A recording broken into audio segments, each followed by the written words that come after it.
Hello students, अब हम पढ़ेंगे interference, beats and standing wave. सबसे पहले हम पढ़ते हैं इंटरफेरेंस। कल हमने पढ़ा था सुपरपोजिशन। सुपरपोजिशन के 3 पार्ट्स हमने पढ़े थे, interference, standing wave and beats. इनके बारे में हमने थोड़ा थोड़ा जाना था कि होते क्या इनमें। तो आज हम सुपरपोजिशन में सबसे पहले पढ़ेंगे इंटरफेरेंस। इंटरफेरेंस में क्या होता है कि किसी एक ही स्ट्रीम्स के जो दो पार्टिकल्स हैं उनकी अगर हम वेव बनाएं, तो अगर एक ही स्ट्रीम्स की दो पार्टिकल की वेव के प्रोपागेशन से जो रिजल्टेंट वेव हमें दिखाई देती है वो होती है हमारे पास इंटरफेरेंस। इसमें क्या होता है, ओमेगा के and sine must be same. तीनों क्या होते हैं, इसमें सेम होते हैं। इसमें तीनों क्या होते हैं, सेम होते हैं। और एक पर इसमें क्या होता है कि जो दो पार्टिकल्स होते हैं, सिस्टमेटिक जो पार्टिकल्स होते हैं, उनसे जो वेव बनती है और उन वेव जो दो पार्टिकल्स हैं उनके वेव से एक ही स्ट्रीम्स के दो पार्टिकल्स के थ्रू वेव बना के और जो हमें वेव बनती है और जो हमें रिजल्ट वेव से जो प्रोपागेशन करवा दें, तो एक ही स्ट्रीम्स के दो पार्टिकल, मान लीजिए एक स्ट्रीम्स के दो पार्टिकल हैं, उनके थ्रू हम वेव्स का प्रोपागेशन करवा दें और फिर हमें जो रिजल्टेंट वेव दिखाई देती है वो होती है हमारे पास इंटरफेरेंस। उसमें क्या होता है, ओमेगा के एंड साइन मस्ट भी सेम होते हैं। ओके, मान लीजिए कि मैं y1 दे दिया, हमें a साइन, मतलब a की वैल्यू हमें 10 साइन ओमेगा टी माइनस के एक्स प्लस हमें दे दिया, इतना दे दिया हमें। y2 दे दिया हमें 10 साइन ओमेगा टी माइनस के एक्स प्लस π/2। हमें क्या निकालना है, हमें इसमें रिजल्टेंट वेव निकालनी है। तो इसमें हम क्या करेंगे, फेज वेक्टर बनेंगे। फेज वेक्टर में क्या होता है, जो लेंथ होती है वो क्या शो करती है, एम्पलीट्यूड को। और इसमें रेफरेंस लेते हैं हम, एक्स एक्सिस और वाई एक्सिस बना लेते हैं और एक को हम रेफरेंस ले लेते हैं। और रेफरेंस से जो एंगल बनता है, रेफरेंस से ही एंगल लेने हैं हमें दोनों के। अगर दो वेव दे रखी तो रेफरेंस से एंगल लेना, फिर उनका रिजल्टेंट लेंगे और रिजल्टेंट के बीच का जो एंगल बनेगा वो हम देखेंगे। बेसिकली जो सुपरपोजिशन होते हैं वो दो प्रकार का भी होता है, कंस्ट्रक्टिव होता है और डिस्ट्रक्टिव होता है।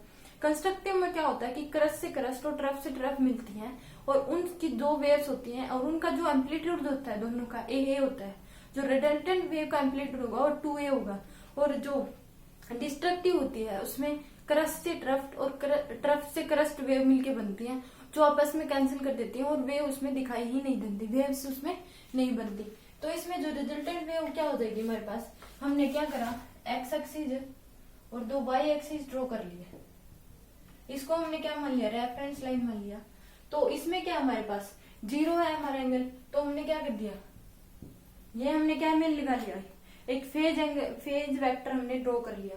ओके, अब हमारे पास दूसरे में क्या है, हमारे पास π/2 है। तो ये हमने क्या कर लिया 10 और इसका हमने कर लिया 10।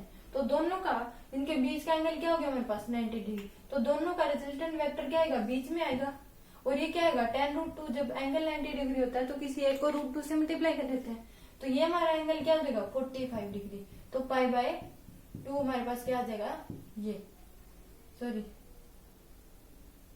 हाँ, ये हमारे पास एंगल क्या आ गया 45।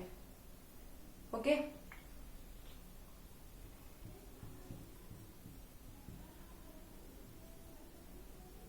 तो ये हमारे पास क्या आ जाएगा π/4 हमारे पास क्या आ गया एंगल। तो इसका क्या हमने कहा रिजल्टेंट 10√2 ओके के साइन, तो 10√2 साइन ओमेगा टी माइनस के एक्स प्लस π/4। हमेशा रेफरेंस से देखते हैं एंगल। इसका रेफरेंस से तो क्या था 0, इसका रेफरेंस से 90 था, तो दोनों के बीच का रिजल्टेंट आ गया। तो दोनों के बीच का क्या हो गया 45। तो हमारे पास रिजल्टेंट वेव क्या होगी, ये वाली। Okay, then you right.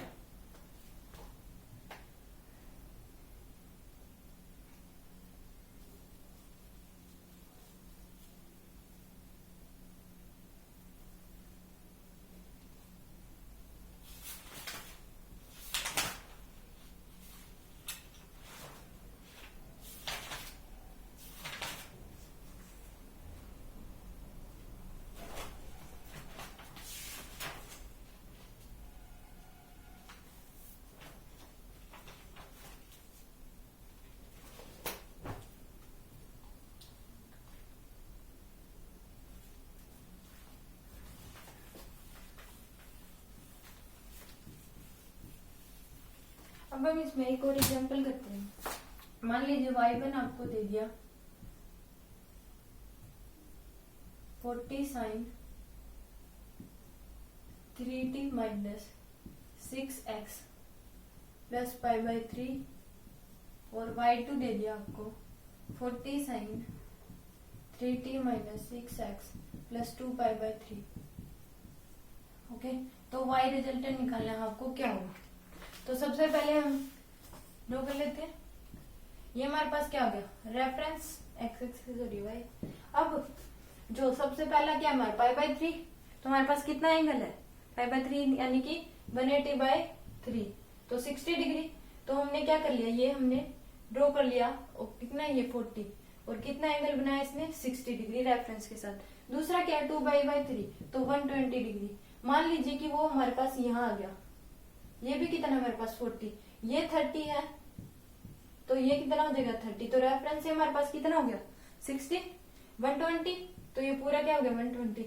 तो एक हमारे पास ये, एक हमारे पास ये, रिजल्टेंट क्या आएगा इसके बीचों बीच आएगा, तो वो कितना आएगा 40√3 और रिजल्टेंट हमारे पास क्या आ गया 40√3 और एंगल क्या आ गया हमारे पास 90 डिग्री रेफरेंस से हम देखें तो क्या आ जाएगा 40√3 sign 3t minus 6x plus 90 degree है तो 5/2, ये हमारे पास क्या आ जाएगा आंसर। क्योंकि हमेशा जो एंगल देखते हैं वो रेफरेंस से देखते हैं, जो इन दोनों का दे रखा है y वन वे का और दूसरी वे का, तो रिजल्टेंट वे का भी हम रेफरेंस से देखेंगे कितना एंगल बन रहा है।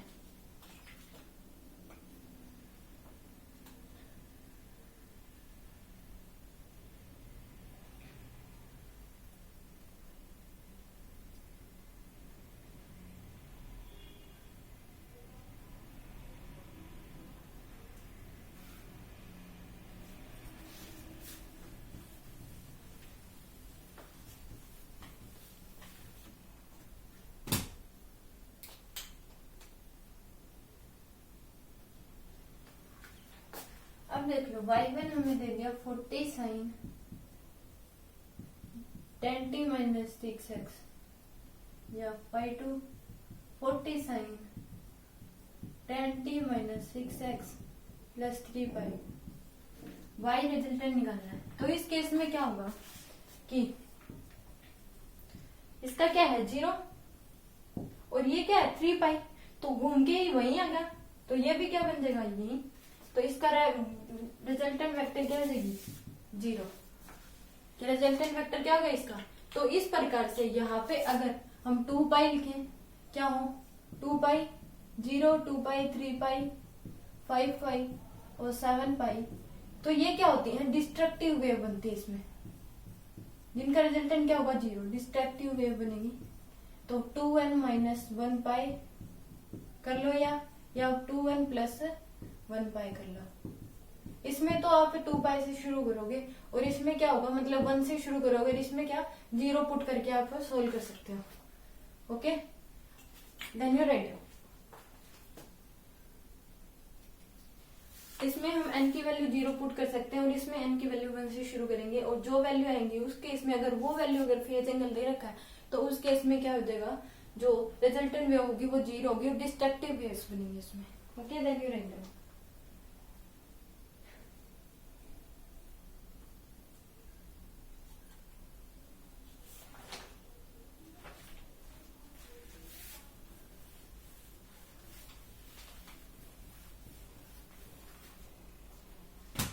अगर हम कंस्ट्रक्टिव में देखें तो कंस्ट्रक्टिव में सबसे पहले क्या हो जाएगा,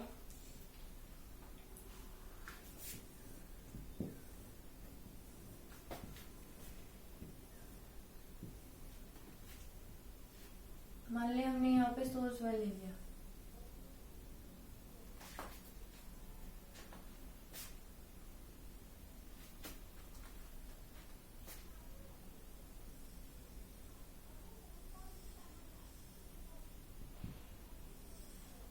ओके, यहाँ पे हमने ले लिया सोर्स 2।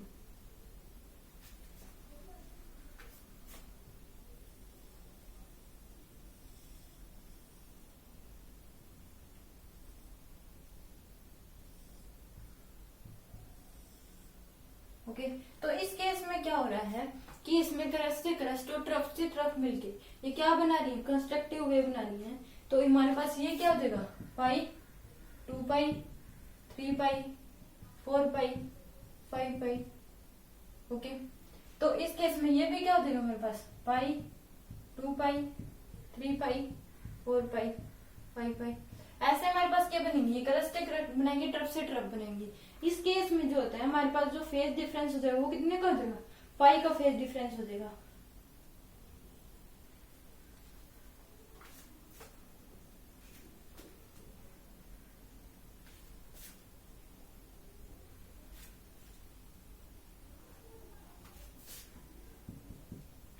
तो हमारे पास क्या हो जाएगा, इसमें फेज डिफरेंस पाई का हो जाएगा और ये कंस्ट्रक्टिव वेव बनाएंगी।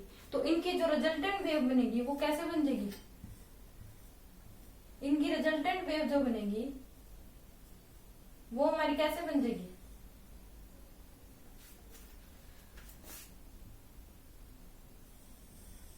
वो क्या होंगी, लंबी लंबी बनेगी।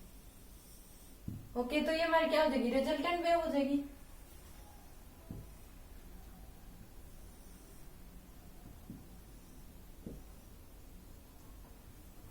ओके, अगर हम जो एक वेव है उसका थोड़ा सा आगे कर दें,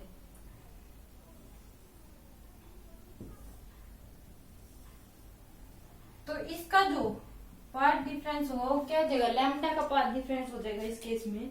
और यहां से शुरू हो जाएगी हमारी 0, ये पाई,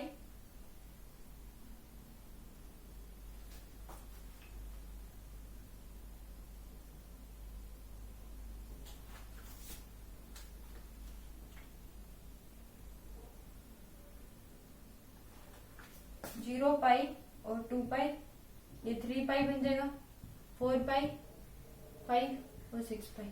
तो इस केस में हमारे क्या हो जाता है, 2 पाई का डिफरेंस आ जाता है और फेज 2 पाई का फेज डिफरेंस आता है और पाथ का कितना जाता है, लैम्डा का हमारे पास क्या आ जाता है, इसमें पाथ डिफरेंस आ जाता है। पाथ डिफरेंस हमारे पास कितने का जाता है, इसमें लैम्डा का। तो इस केस में अगर हम इसको जो सेकंड्स वेव होती है उसको आगे बढ़ा दें, अगर हमारे पास एम्पलीट्यूड भी अलग अलग दे रखे हैं तो उसमें जो फार्मूला होता है A1 + A2 हो जाता है। मान लीजिए कि हमें एक क्या दे दिया 10 और एक दे दिया 30, तो इनका रिजल्टेंट क्या आएगा, बीच में 10 का स्क्वायर प्लस 30 का स्क्वायर, ये हमारे पास रिजल्टेंट आ गया। थीटा भी हम निकाल सकते हैं, थीटा इक्वल टू क्या आएगा, 10 इनवर्स 30/10। ऐसे हम इसको निकाल भी सकते हैं, ये थोड़ा लंबा हो जाएगा, ट्रिग्नोमेट्री से करना पड़ेगा। तो इस केस में हमारे पास पार्ट डिफरेंस कितने का हो जाएगा, लैम्डा का। जब कंस्ट्रक्टिव होता है तो इसमें पार्ट डिफरेंस क्या होता है, इसमें क्या बनते हैं फिर 2/4, फिर 2 पाई, 4 पाई, 6 पाई, इनका हमारे पास क्या होता है, डिफरेंस आता है।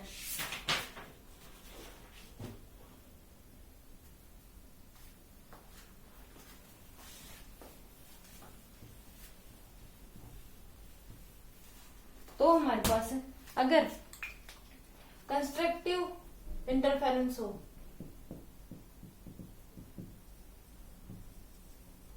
तो इस केस में हमारे पास फेज डिफरेंस क्या होता है, पाई, 2 पाई, पाई, 2 पाई, 4 पाई, 6 पाई, 4 पाई, 6 पाई and 2n pi.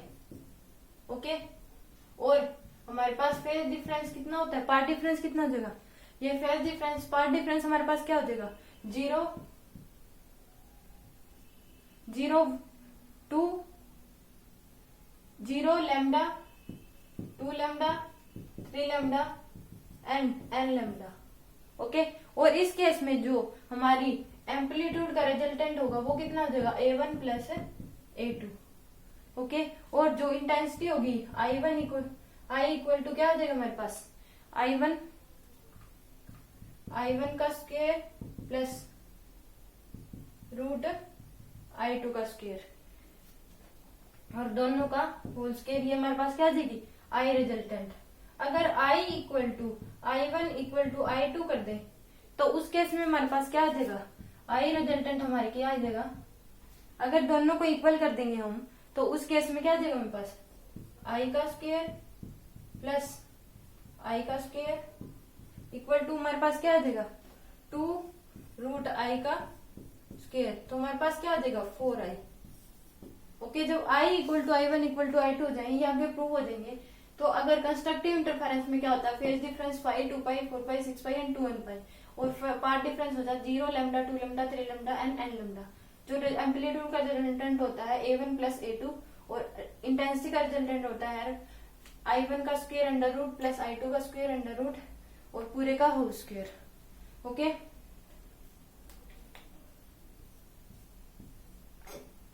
Okay, then you right.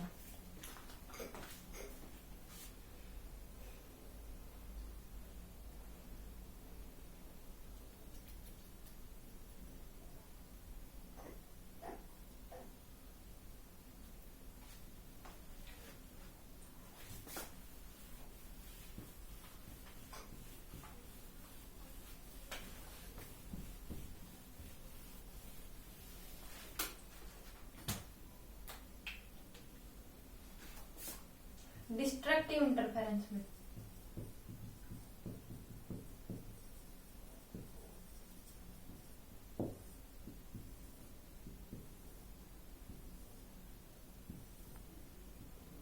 Source S1 ले हम,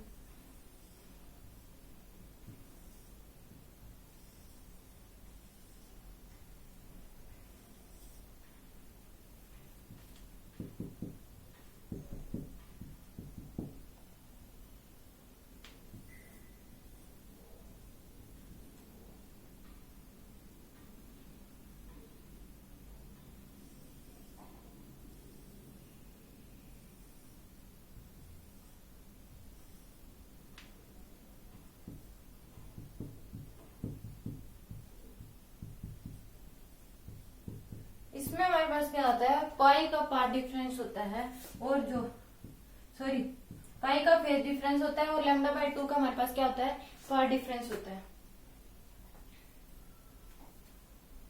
तो हमारे पास जो फेज डिफरेंस क्या आ जाएगा हमारे पास, pi, 2 pi, 3 pi and pi, 2 pi, 3 pi and 2n minus 1 pi, ये हो जाएगा। और पार्ट डिफरेंस क्या आ जाएगा हमारे पास, lambda 2, 3 lambda by 2, 5 lambda by 2 and 2n minus 1 lambda by 2। Okay, ये हो जाएगा हमारे पास। और जो ए रिजल्टेंट क्या हो जाएगा हमारे पास, A1 माइनस A2, और I का रिजल्टेंट क्या हो जाएगा हमारे पास, I1 का स्क्वायर माइनस I2 का स्क्वायर और पूरे का होल स्क्वायर। अगर I इक्वल टू I1 और I2 कर दे तो उस केस में हमारे पास क्या आ जाता है, जो I रिजल्टेंट है वो हमारे पास क्या आ जाता है, 0। ओके, जो और इसकी जो रिजल्टेंट वेव बनती है हमारे पास, स्टार्टिंग में तो ये क्या बन जाएगी ऐसे, और फिर ये क्या हो जाती है, अगर एम्पलीट्यूड थोड़ा अलग हो, अगर एम्पलीट्यूड सेम है तो वो मैं आगे दिखाई नहीं देते, अगर एम्पलीट्यूड में थोड़ा सा डिफरेंस है तो उस केस में क्या बन जाती है, ये थोड़ी हल्की हल्की ऐसे बन जाती है। Okay, then you write down.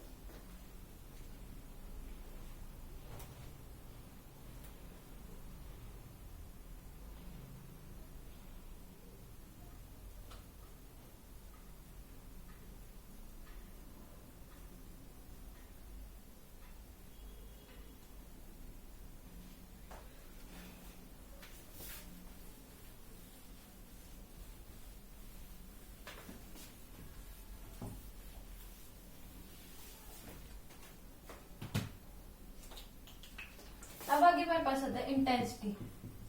Intensity क्या होती है, एनर्जी पासिंग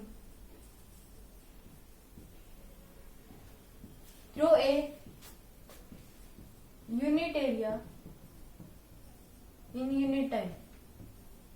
ये हमारे पास क्या होते हैं, इंटेंसिटी, कि एक यूनिट एरिया में से, यूनिट टाइम में से कितनी एनर्जी पास कर रही है और उसकी वजह से वेव बनी है, उसे हम क्या कहते हैं, इंटेंसिटी। मान लीजिए कि हमने क्या लिया, 2 इंटेंसिटी ले ली, I1 और I2, इनका फेज डिफरेंस क्या है, 5।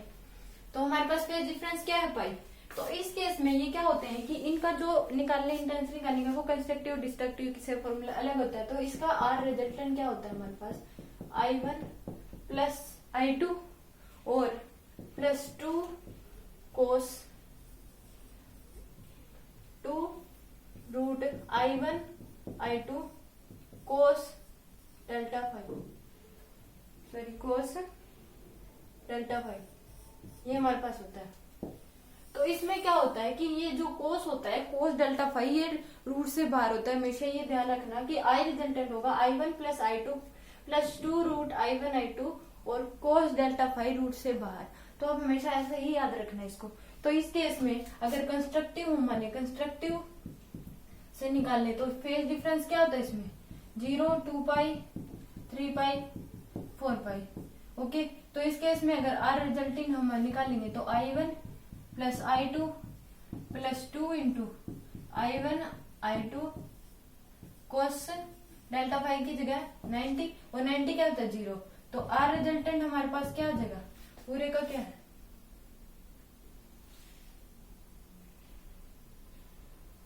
तो इनको हम क्या लिख सकते हैं, इनका स्क्वायर लिख सकते हैं। ओके, तो इस केस में हमारे पास क्या हो जाएगी, ये पूरा 0 हो जाएगा, I1 स्क्वायर प्लस I2 का स्क्वायर। तो ये हमारे पास क्या आ जाएगा, दोनों की हमारे पास है, तो ये हमारे पास आ गया √I1 प्लस √I2 पूरे का whole square. Okay, then you write down.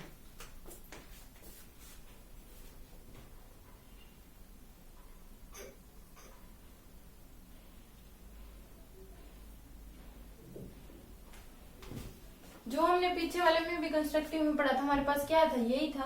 Constructive में क्या था हमारे पास, मैंने गलत लिख दिया था उसमें, कंस्ट्रक्टिव इंटरफेरेंस में क्या था, √I1 प्लस √I2 पूरे का होल स्क्वायर, ये था हमारे पास। और डिस्ट्रक्टिव में क्या था, यहाँ माइनस साइन था। ओके, तो देन यू राइट।